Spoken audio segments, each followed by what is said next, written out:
At 17, Judy Garland was smoking 80 cigarettes a day and popping substances just to survive The Wizard of Oz. Sounds insane, right? But that wasn't even the worst of it. So, how did Hollywood take America's sweetheart and turn her into a broken icon? Born into the spotlight before she could even speak. Judy Garland was born in Grand Rapids, Minnesota in 1922. Her real name was Frances Ethel Gumm. She was the youngest of 3 sisters, and from the very beginning she was treated less like a child and more like a performer in training. She was barely 2 years old when her mother, Ethel Gumm, shoved her on stage for the first time.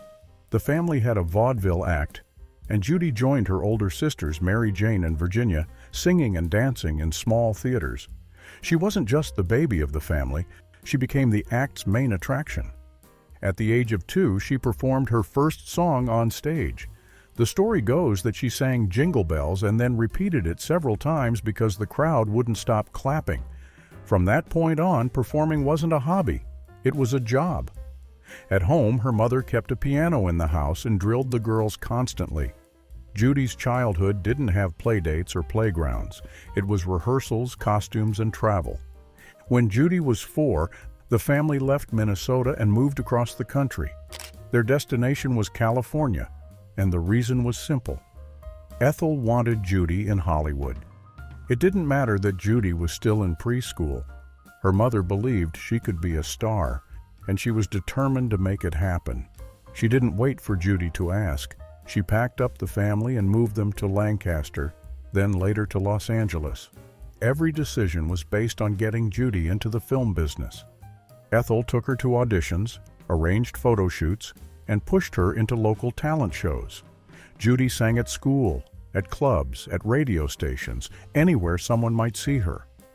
Ethel dressed her up like a doll and forced her into an endless schedule of public appearances. Judy wasn't allowed to say no. She learned to perform through exhaustion, illness, and nerves because resting wasn't part of the plan. Ethel had no interest in raising a regular child. She wanted a headline act. As Judy got older, the pressure didn't let up. Her mother's attention turned into full-blown control. Ethel gave her pills to keep her awake and more pills to help her sleep. This started long before Judy signed with MGM. She was a child being trained like an adult with a career to protect. By the time she was 10, Judy had already learned that her job was to keep smiling, keep singing, and keep going no matter what. Later in life, Judy didn't pretend her childhood had been magical. She called her mother the real Wicked Witch of the West, and she wasn't joking. That line came from a deep place. Judy knew what it felt like to be pushed instead of protected. She didn't get to choose the stage. She was forced onto it before she even knew what it was. A broken home behind the curtains. Her father, Frank Gumm, owned and ran a movie theater in Grand Rapids, Minnesota, where he was well known in town. But behind closed doors, he had a secret life. Frank was known to have affairs with young men who worked at the theater. The gossip in town spread fast. His behavior wasn't just whispered about, it became a problem the family couldn't ignore. Her mother, Ethel, knew about it. She didn't leave him, but the marriage was constantly breaking apart. They'd separate, then get back together, and the cycle never really stopped. Judy watched them go from pretending to be a happy family to cold silence or explosive arguments. The tension in the house was something she couldn't escape. Some days felt normal. Other days, everything could fall apart without warning. It created a deep sense of anxiety in her that never really went away. The rumors about Frank's affairs weren't just local gossip. They became serious enough that the family had to move. They packed up and left Grand Rapids and went to Lancaster, California. On the surface, it looked like a fresh start. But the move wasn't for opportunity. It was to escape the shame and suspicion surrounding Frank. Ethel thought that getting closer to Hollywood might help Judy's future. But for Frank, it was a way to disappear from the scandal. In California, things didn't get any better between her parents. The fights continued. Her father was warm and kind to Judy, but he stayed distant and emotionally removed from the problems at home. Ethel became the one who pushed, controlled, and managed everything. She focused all her energy on Judy's career, and Frank slowly faded into the background. The marriage existed in name only. There wasn't any trust left between them. Judy was young when all this was happening, but she still felt it. She later said the instability at home made her scared and confused. She didn't know what version of her parents she'd get each day. One minute things seemed fine. Next, they would be shouting behind closed doors. No one explained anything to her. She was just expected to smile, perform, and be a good little girl while everything around her was falling apart. That kind of pressure messes with a kid. She had no safe place to land. Her mother was controlling. Her father was slipping away. The house didn't feel like a home. It felt like a stage where everyone was pretending. The love was conditional, tied to how well she performed or behaved. She learned early on that she had to keep people happy just to avoid making things worse. When Frank died in 1935, Judy was only 13. She was crushed. Despite everything, she had loved him deeply. He was the only one who showed her real warmth, even if he couldn't protect her from the chaos. After his death, her mother took full control of her life. There was no balance anymore. Whatever small bit of safety she'd felt with her father was gone. From that point on, Judy had to survive in a world where control and manipulation replaced love and support. Hollywood rewrote her body and soul. When Judy Garland was 13, she auditioned for MGM and sang Zing, Went to the Strings of My Heart. Her voice was powerful for her age, and the studio signed her almost immediately. But once they had her under contract, they didn't treat her like a kid with talent. They treated her like a project that needed to be fixed. MGM didn't think she looked like a typical movie star. She wasn't tall, her features were soft and round, her teeth were slightly crooked. Studio executives called her plain and said she didn't have the look for leading roles. Instead of encouraging her, they handed her a strict set of rules about how she had to eat, walk, dress, and even smile. They told her she needed to lose weight and stay small enough to play younger girls on screen. So they put her on a starvation diet. Her meals were reduced to small portions of soup, black coffee, and pills. Studio staff would watch her eat and take away anything extra. MGM also changed her name. She was born Frances Ethel Gum, but the studio didn't think that sounded like a star. They gave her the stage name Judy Garland, a name she didn't choose and wasn't attached to at first. From that point on, Judy Garland became a product, not a person. The studio styled her to match whatever role they needed her to play. They gave her hair that looked more all-American and forced her to wear caps on her teeth. They applied makeup to slim her face and lift her nose. Every detail was controlled. Even the way she laughed or posed for photos had to match the image MGM wanted to sell. Her mother, Ethel Gum, didn't fight this. In fact, she encouraged it. Ethel had pushed Judy into show business from the time she could talk. When MGM took over, her mother stepped aside and let the studio shape Judy however it wanted. Judy once said her mother was more like a manager than a parent. She never felt protected or safe, especially when the studio made decisions about her body and career. Judy wasn't treated like a teenager with normal needs. She was treated like a product the studio could mold and control. They decided how she should look, what she should weigh, and even what her name should be. And with her mother's permission, they kept her in a system where everything about her was manufactured to fit Hollywood's image of a child star. By the time she became famous, Judy wasn't just acting on screen. She was acting off-screen too. She had to perform a version of herself that the studio created, down to the last detail. Her real personality, her real body, even her real name had been erased. The studio boss who preyed on her innocence. When Judy Garland signed with MGM, she was small, awkward, and already insecure about how she looked. That insecurity didn't go away when she got famous, it got worse. And one of the people who made her feel the worst was Louis B. Mayer, the head of the studio. Mayer was one of the most powerful men in Hollywood at the time. He didn't just control Judy's career, he controlled her body, her image, and even the way she saw herself. Mayer gave Judy a nickname that stuck with her, "My Little Hunchback." He said it often, right to her face. Judy had a slight curvature in her spine, something she was already embarrassed about. Instead of helping her feel more confident, Mayer used it to mock her. She was a teenager, already under pressure, and here was the most powerful man in Hollywood calling her names like it was nothing. But it wasn't just words. Mayer had a habit of touching Judy in ways that made her uncomfortable. He liked to place his hand on her chest while saying she sang from the heart. She didn't know how to respond. She was young, and Mayer was a grown man in charge of her future. She later talked about it in interviews, saying how confusing it was. She didn't fully understand what was happening, but she knew it wasn't right. She knew it made her feel sick to her stomach. At the same time, the studio was obsessed with controlling how Judy looked. MGM wanted her to play innocent girls, so when her body started to change, Mayer didn't like it. Instead of letting her grow up naturally, they made her wear tight corsets and even taped down her chest. She was told to hide every part of her that looked too grown. The studio didn't want Judy Garland to be a woman. They wanted her to stay a child forever. At that point, Judy wasn't treated like a person. She was a product. Mayer made it clear that her job was to be exactly what he wanted her to be, on camera and off. And if she didn't follow the rules, she was punished. Not directly, but quietly. Roles would disappear. Producers would stop calling. The pressure would get heavier, and the support would vanish. But this was not even the worst of it.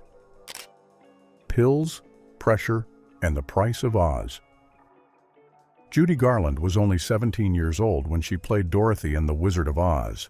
From the outside, it looked like the role of a lifetime. Inside the MGM studio gates, it was a nightmare. She was a teenager carrying one of the most expensive films of its time. The pressure to be perfect didn't come from just one person. It came from an entire system built to control her body, her sleep, her food, her voice, everything. The studio executives wanted her to look like an innocent little girl, even though her body was starting to mature. She was 5 feet tall, curvy, and had a naturally deep voice. That didn't fit their idea of Dorothy, so they gave her the same corsets as before to flatten her chest and fitted her into dresses that made her look younger than she was. But that wasn't enough. They also decided to control her energy levels with drugs. Every morning she was handed a pill to wake up. That was an amphetamine, something meant to keep her alert and active all day. It didn't matter if she was tired. It didn't matter if she felt sick. The show had to go on. This became a daily routine. One pill to get up, one pill to come down, over and over again. That's how they managed her schedule. It wasn't about health or safety, it was about money. The studio also wanted her to stay thin at all costs. Their answer was cigarettes and black coffee. That's what they told her to live on. No real meals, no rest. If she tried to sneak food on set, someone would grab it from her. People physically took sandwiches or snacks right out of her hands. This pressure on her wasn't just coming from the studio bosses. Even the wardrobe department got involved. They altered her costumes constantly to keep her looking tiny. If she gained even a few pounds, they would let her know. The camera added weight, they said. That meant she couldn't afford to look like herself. They expected her to be smaller, quieter, and more obedient than any regular teenager. Her co-stars were treated differently. The Tin Man was allergic to his makeup and had to be hospitalized. The original actor was replaced. The Wicked Witch suffered second-degree burns during a stunt and was given time to heal, but Judy wasn't allowed to stop. Even if she cried, even if she fainted, they kept her working. If she had a breakdown, they blamed her for being difficult. It wasn't just the physical toll. Judy's emotional well-being was constantly overlooked. While others were granted time to recover, she was expected to push through everything without complaint. Is it any wonder then that she began looking for ways to escape the control and chaos that defined her life? Her first marriage was one such attempt. She married to escape a monster, but found another trap. By the time Judy Garland turned 19, she was one of the most famous young women in Hollywood. But behind the camera, she was still being tightly controlled by two people, her mother Ethel Gum and MGM studio head Louis B. Mayer. Judy felt trapped. Every part of her life, from what she wore to what she ate, was micromanaged. The pressure to stay thin, act perfect, and smile for the camera had been drilled into her since she was a child. Her mother, who once stood in the wings with pills to keep her awake, was now clinging to control as Judy got older. Judy wanted out. That's when she turned to David Rose. He was a charming and successful bandleader and composer, a little older and more established. He was best known at the time for writing the popular instrumental Holiday for Strings, and he worked closely with MGM, so their paths crossed often. Judy was still a teenager and David was in his early 30s. She saw him as an escape, someone who could pull her out of the grip of her mother in the studio. It didn't hurt that he treated her like an adult, unlike most people in her life. When Judy told Mayer and her mother that she was going to marry David, they were furious. Mayer, in particular, didn't like anyone making decisions without his approval. He wanted complete control over Judy's public image, and a teenage bride didn't fit. Her mother wasn't happy either, but not for Judy's sake. She just didn't want to lose her influence. Judy ignored them both and married David Rose in 1941. The marriage started with excitement and hope, but it quickly turned tense. Judy was still working full-time at MGM, and David had his own demanding career. They were rarely in the same city for long, and the few quiet moments they had were filled with stress. On top of that, Judy was still battling the effects of the drugs the studio gave her. Uppers to work, downers to sleep, and the emotional fallout of her childhood. She was young, overworked, and already carrying more than she could handle. Not long after the wedding, Judy found out she was pregnant. She was happy at first and thought this might finally be the start of a normal life. But that hope didn't last. David didn't want children at that time. The studio didn't either. Having a baby would delay filming and mess with her schedule, and Mayer made it clear that her career came first. The people around her began pressuring her to end the pregnancy. Some of them framed it as practical, others were blunt. Judy gave in. She later told friends how devastated she felt after the abortion. It wasn't just the loss of the baby, it was the fact that once again, her body hadn't been her own. She hadn't been allowed to make the decision for herself. The same pattern kept repeating. Everyone else decided what was best for her, and she was left dealing with the pain.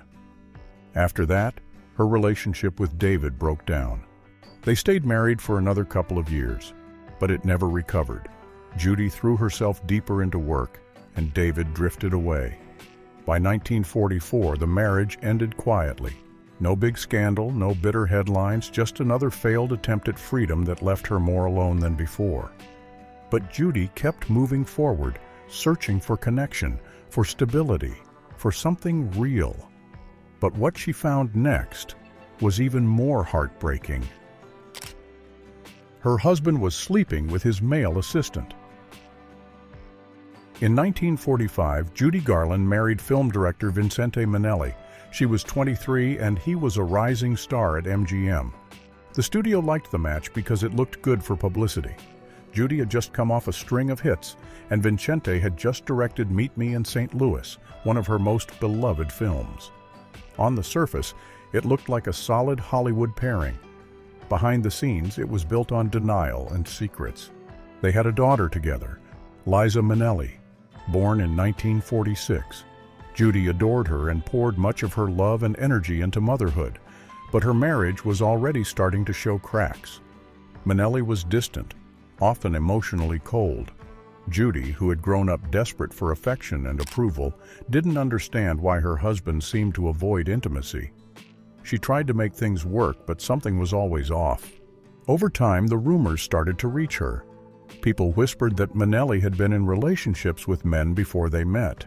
There were stories about his time in New York, his theater days, and his reputation within certain Hollywood circles.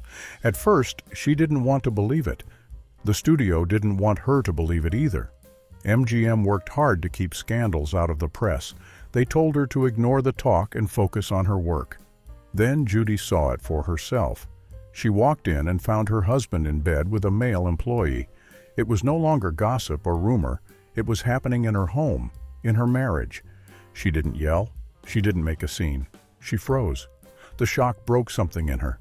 This was a woman who had spent her whole life performing on stage in front of cameras, for fans, for producers, for her own mother. She had always pushed through, no matter how bad things got. But this moment was different. It was personal in a way nothing else had ever been. She spiraled after that. Her mental health was already fragile from years of abuse, pills, pressure, and toxic relationships. Now the one person who was supposed to be her partner had betrayed her. She attempted suicide not long after. It wasn't her first time, and it wouldn't be her last. But this one was tied directly to her heartbreak. She felt humiliated, abandoned, and used. And still, the studio tried to spin it. MGM downplayed everything. They didn't want the public knowing anything about Minnelli's affair. They didn't want Judy seen as unstable or fragile. They needed her to keep working, to keep selling tickets, so they wrapped the whole thing in silence. Judy stayed quiet too, partly out of shame, partly because that's what she had been trained to do. She filed for divorce, and the marriage ended. It wasn't messy in the courts, but it left lasting damage. Judy was still responsible for raising Liza while managing her own addiction, depression, and career. Minnelli went back to directing and continued living a double life in public and private. For Judy, this betrayal wasn't just about infidelity. It was about trust and identity. She had grown up in a world that lied to her, controlled her, and drugged her. Now her marriage has done the same thing. And once again, she was left to pick up the pieces alone. She loved him. He gambled everything away. But then Judy Garland married Sidney Luft in 1952, and at first it seemed like he might be the steady hand she needed. Luft wasn't just her husband. He became her manager, too. He had a reputation for being tough and street smart, and Judy believed he could protect her from the studios and maybe even from herself. He took control of her career at a time when she was struggling to stay on track. Her health, her finances, her relationships, all of it was a mess. She was still dealing with addiction, mood swings, and the long-lasting damage from years of being drugged and controlled by MGM. Luft helped her make a comeback with A Star is Born in 1954. It was one of the biggest projects of her life. He didn't just support the film, he pushed it forward when nobody else wanted to take a risk on her. She was unreliable, emotional, and expensive to insure. But Luft believed she still had star power, and for a little while, it looked like he was right. Judy poured everything she had into that performance. She even recorded some of the music from a hospital bed while recovering from exhaustion. Critics loved the film. She was nominated for an Oscar. Audiences were thrilled to see her back. Behind the scenes, though, things weren't going as smoothly. Luft was a heavy drinker, and when he drank, he gambled. He bet on horses, poker, anything that moved. It didn't take long before her comeback money started disappearing. Judy thought she was finally getting ahead. She was performing again, booking shows, even doing television appearances, but the money was vanishing faster than she could earn it. Luft had full control over her finances, and Judy trusted him. That trust cost her everything. He managed her bookings, her payroll, and even some of her real estate. She had no idea how deep the financial hole was until it was too late. Luft always had an excuse. A show didn't sell well. A sponsor pulled out. A check got delayed. She believed him at first, but the numbers never added up. Whenever she questioned him, he'd deflect or blow up in anger. He told her she was lucky he stuck around. He said nobody else would put up with her. By the early 1960s, she was performing constantly just to cover the bills. She was exhausted, her voice was worn out, and her mental health was deteriorating. She still believed she could get back on top, but she had no idea her money was already gone. Luft had drained her accounts through years of drinking and gambling.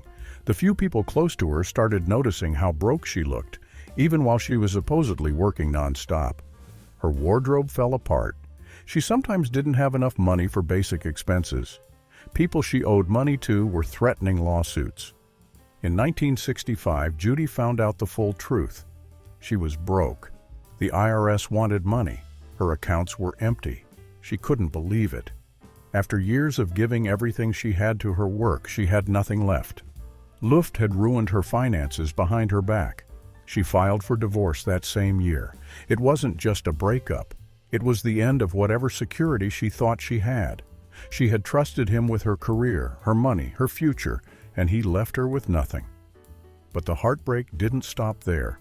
What came next was even more surreal. Her husband betrayed her with her son-in-law. In 1965, Judy Garland married Mark Herron. People in her circle already knew Herron was gay. He had been involved with men before, and he was still seeing one when Judy brought him into her life. That didn't stop the wedding. Judy was struggling with money, her health, and her reputation. Herron, charming and supportive in public, looked like a man who could help stabilize things.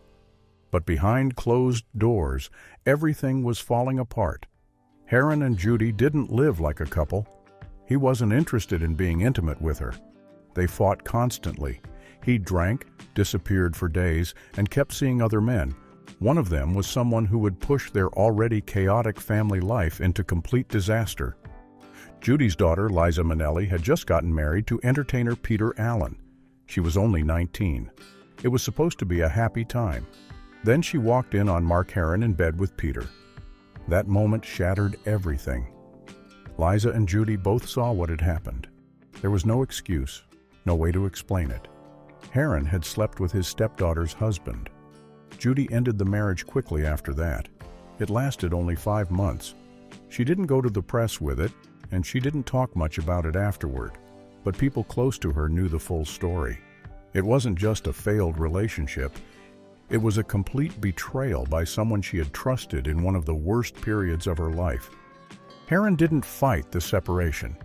He went back to the man he had been seeing before Judy. That relationship lasted for 25 years. He rarely spoke publicly about his time with Judy Garland, except to say she was difficult and unpredictable. But he didn't deny that he was gay, and he didn't deny the affair with Peter Allen. Judy's decision to marry Herron came from a place of desperation. She had been through 3 other marriages, each one ending with heartbreak, addiction, or betrayal. She was aging out of the roles that made her famous, and the film studios wanted nothing to do with her anymore. Herron, at first, seemed like someone who wouldn't leave, someone who understood the darker parts of her life. What she got instead was more chaos. By the time the marriage ended, Judy had lost most of her money and was burning through the last bits of her fame. She no longer had steady work. Her health was getting worse, and the people around her were either taking advantage of her or disappearing altogether. The scandal between Herron and Peter Allen didn't become tabloid gossip at the time, but it followed Liza and Judy for years. Peter Allen later came out as gay, and he and Liza divorced. Herron stayed with his male partner until his own death. As for Judy, she moved on quickly, at least on the surface, but the damage stuck with her. Another marriage gone, another betrayal added to the list. Liza had to cut her off to survive. At this point, Judy Garland's life didn't just fall apart in public. Behind the scenes, her daughter Liza Minnelli was also dealing with things most people never saw. Liza wasn't just her daughter. She was her emotional crutch, caretaker, and sometimes even her bodyguard. It started when Liza was still a teenager. She grew up watching her mother unravel, on stage, backstage, and at home. Judy's drug use and mental health struggles didn't stay hidden. Liza saw the overdoses. She had to call ambulances. She had to sit beside her mother while she vomited or slipped in and out of consciousness. Sometimes Judy would go missing or lock herself in a room and refuse to come out. And sometimes she didn't want to live. One night, Judy tried to jump out of a window. Liza was there. She grabbed her mother and pulled her back in. She was just a kid, but in that moment, she became the adult in the room. She stopped her mother from dying that night. That wasn't the only time something like that happened. It became a pattern. Judy would spiral, and Liza would be the one to hold things together. As Liza got older, she tried to keep some distance, but Judy always pulled her back in. Whenever something went wrong, another marriage ended, another job disappeared, Judy would call Liza. Sometimes she would show up unannounced. Sometimes she would beg for money. Other times, she just needed someone to listen while she cried for hours. At first, Liza kept trying to help.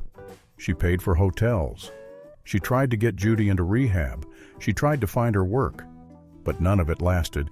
Judy would promise to get clean, then relapse. She would accept help, then vanish. Each time, Liza hoped it would be different. Each time it ended the same way. Eventually, Liza stopped answering the phone. This wasn't about hate, it was about survival.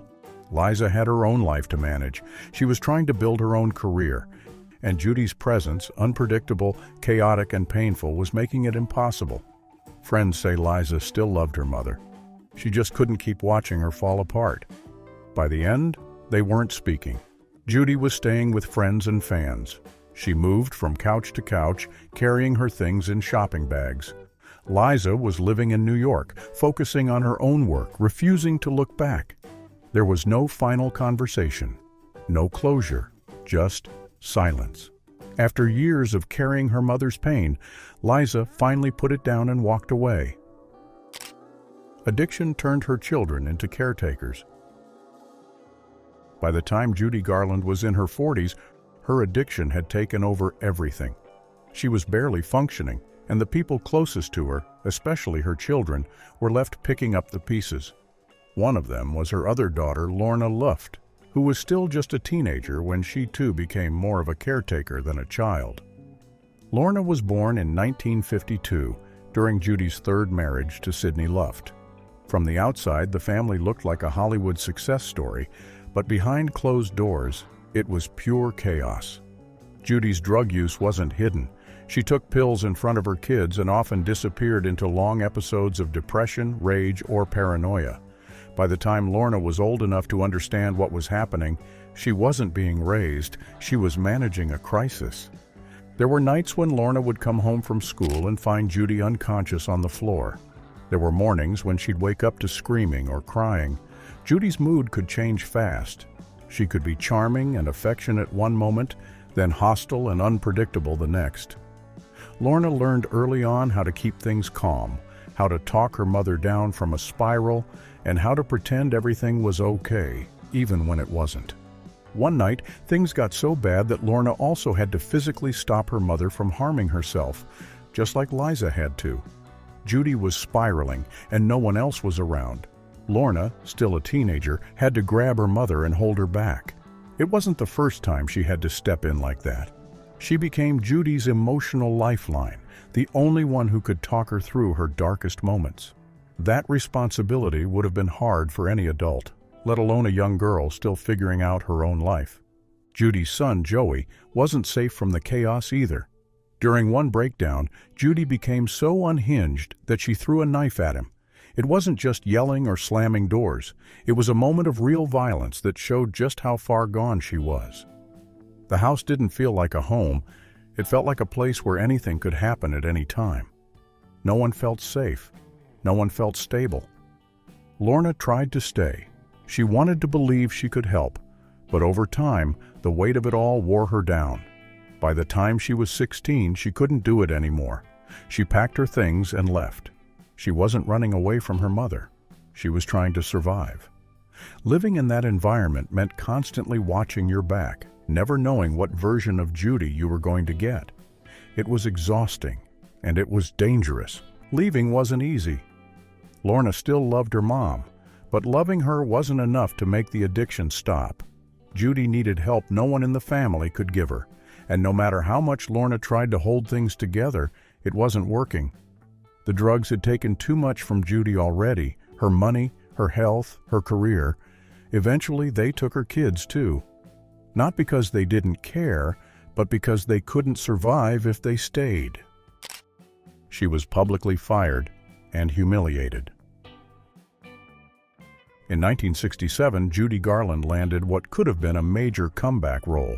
She was cast as Helen Lawson in Valley of the Dolls, a character based loosely on Ethel Merman. The role was written as a tough, washed-up Broadway diva, someone who didn't hide her age or her bitterness. Judy didn't need to stretch too far to play her. The part was raw, loud, confrontational, and the script handed her sharp lines that she could have turned into gold. It should have been a perfect fit. But from the start, the production was a mess. Judy arrived late or didn't show up at all. When she did show up, she stayed inside her dressing room and refused to come out. The studio brought in doctors, tried pep talks, and even sent friends to coax her on set. Nothing worked. Judy wasn't able or willing to play the role the way the production needed her to. Some days she argued with the crew, Other days she broke down crying. Her wardrobe fittings ran hours late. Her scenes kept getting rescheduled. Eventually, the entire shoot had to work around her. The pressure only made things worse. She already felt paranoid that the younger actresses on the film, Patty Duke, Sharon Tate, Barbara Parkins, were there to replace her, not work with her. She told people the studio cast her just to humiliate her, that the whole thing was a setup. She said she was too old, too tired, and too disrespected. Behind the scenes, she was taking pills to stay awake and more pills to sleep, just like the days at MGM.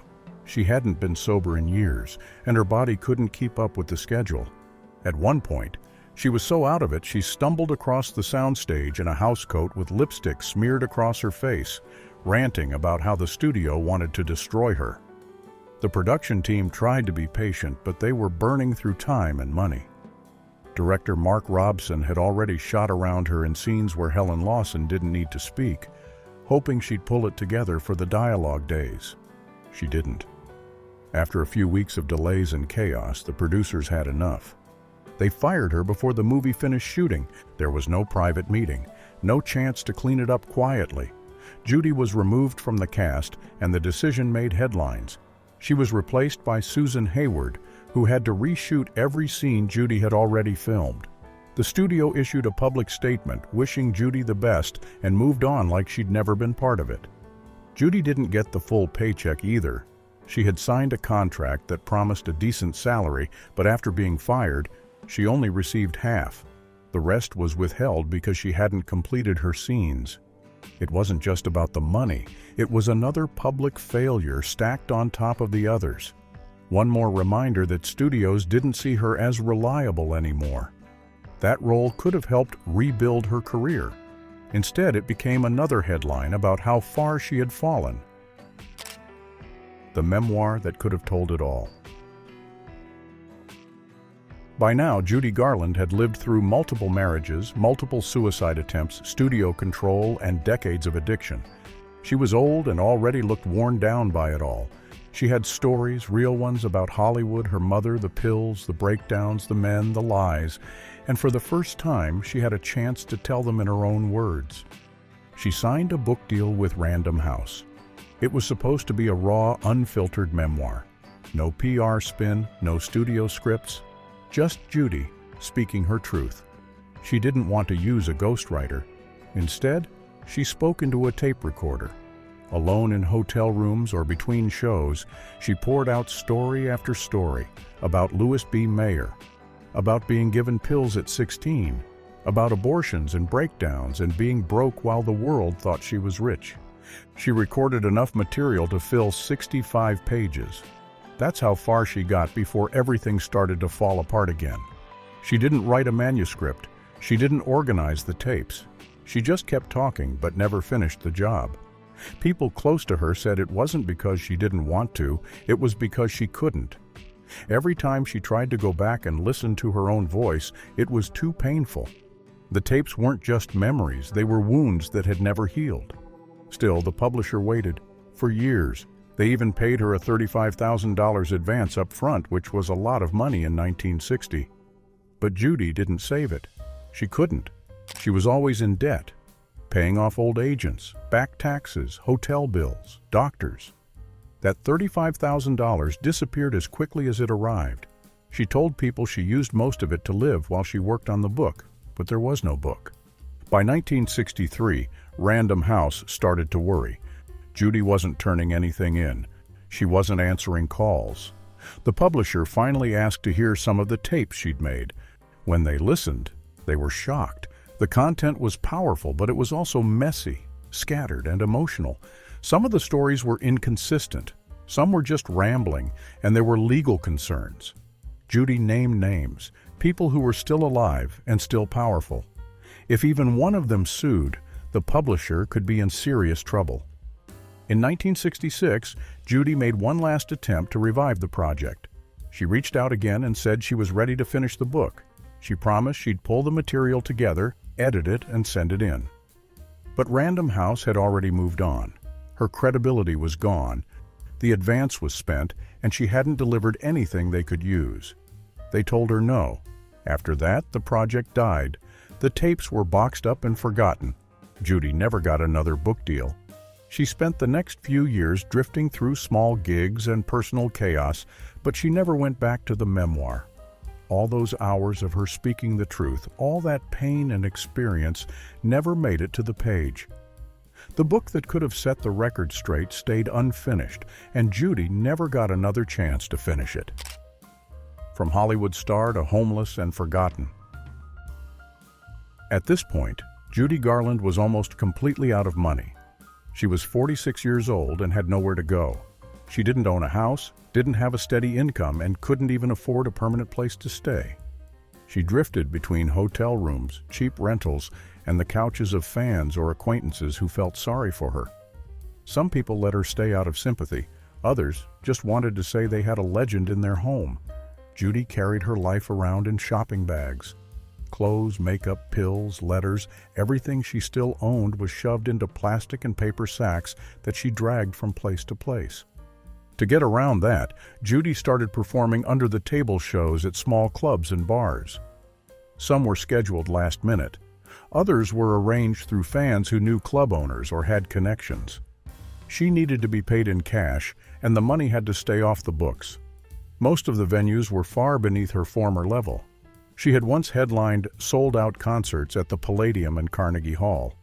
Now she was performing in smoky basement bars and half-empty lounges where the sound systems were bad and the audiences barely paid attention. She would show up late or not at all.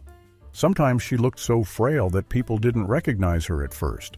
She'd arrive with her shopping bags and a few people helping her walk. If she did sing, the sets were short, 10 minutes, maybe 15. She was usually off-key, breathless, or slurring her words. Some nights she'd stop mid-song to complain about the lighting, the microphone, or the people watching her. Other nights she'd cry on stage or talk to herself between numbers. Audiences didn't know what to expect. Some came out of pity. Some hoped to see a piece of Hollywood history. Others just wanted to say they saw Judy Garland live, even if she wasn't the Judy Garland they remembered. Club owners would promote the show with her name, but didn't always expect her to finish it or even show up. If she did, they'd pay her cash backstage and hope she didn't collapse before the curtain closed. By then, she wasn't singing to build a career. She was singing to eat. She was singing to keep the lights on. Sometimes she was singing just to survive another night. Her final marriage ended in tragedy. Then in March 1969, Judy Garland married for a staggering 5th time. Her new husband was Mickey Deans, a nightclub manager who was 12 years younger than her. He wasn't some Hollywood insider or close family friend. He was a drug runner. That's how they met. He brought pills to her hotel room under a fake name, pretending to be a doctor. When he knocked on the door and handed over the package, she opened it, looked him over, and asked if he wanted to come in. That moment turned into a brief romance, then a wedding, and then, 3 months later, a tragedy. By the time Judy married Mickey, her health was failing. She was dangerously underweight, barely eating, and relied on a mix of pills just to function. Friends and family were used to the chaos, but even they saw this marriage as a desperate move. Judy didn't want to die alone. She wanted someone to take care of her, or at least to be there when things got worse. After they married, Judy and Mickey moved to London and rented a small house in the Chelsea neighborhood. It wasn't glamorous. They were broke. Judy's career was stalled. She had just spent the last year performing short, erratic nightclub sets for cash. She had no recording contract, no film roles, and no real manager. Mickey claimed he was trying to help revive her career, but he was just as overwhelmed as everyone else had been. Judy's addiction didn't stop just because she had a new last name. Their home in London became her final stage. She wandered the rooms, paranoid, exhausted, and often incoherent. She complained about being watched. She asked for more pills. She begged Mickey not to leave her alone, then pushed him away minutes later. In the days before her death, neighbors said they heard shouting through the walls. Friends later said they knew she wouldn't last long. They just didn't know when. On the morning of June 22, 1969, Mickey found Judy dead in the bathroom. She was slumped on the toilet, unresponsive. The house was quiet. She had taken too many barbiturates during the night. There was no note, no sign of foul play. The coroner ruled it an accidental overdose. She was 47 years old. The press went wild. Some headlines suggested suicide. Others called it a tragic accident. But no one was really surprised. Judy had spent most of her life being drugged, manipulated, and controlled. From the time she was a teenager, she was pushed into a cycle of pills to work, pills to sleep, pills to stay thin. Her body had taken too much for too long. By the end, her tolerance was so high that she needed massive doses just to feel calm. This time, it was too much. Her death closed the book on one of Hollywood's most tragic stories. She had given everything to the spotlight, her childhood, her health, her freedom. And in return, she was left with nothing but memories, empty bank accounts, and a fifth husband who met her carrying drugs. Judy Garland wasn't just broken by fame. Hollywood designed her downfall. From pills to control, they built her up just to tear her down. Hit that like if this shocked you. And don't forget to subscribe for more true stories behind the spotlight.